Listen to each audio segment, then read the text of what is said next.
নমস্কার। যারা এসআইআর নিয়ে আতঙ্কিত তাদের জন্য আমি বলছি, এসআইআর নিয়ে আপনারা অযথা আতঙ্কিত হবেন না, গুজবে কান দেবেন না।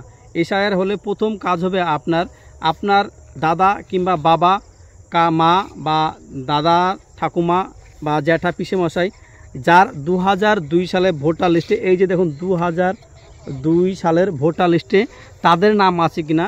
যদি তাদের নাম থেকে থাকে তাহলে এই যে ভোটার লিস্টটা আপনারা গ্রামের মেম্বার প্রধান বা পঞ্চায়েত থেকে বা অনলাইন থেকেও পাবেন, এটা ডাউনলোড করে রেখে দেবেন। অযথা প্যানিক হবে না, গুজবে কান দেবেন না।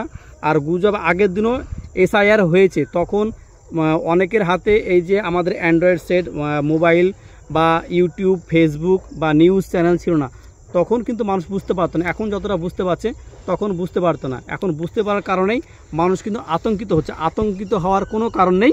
এসআইআরের প্রথম কাজ হলো আপনাদের বাড়িতে বা আপনার বাবা কাকামা জ্যাঠা জ্যাঠা, আবারও বলছি আমি, এই ভোটার লিস্টটা কিন্তু আপনাদের কাছে রাখবেন।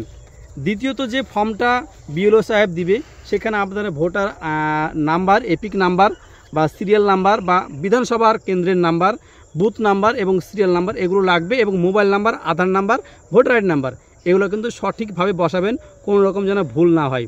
অযথা আতঙ্কিত হবেন না, গুজবে কান দেবেন না।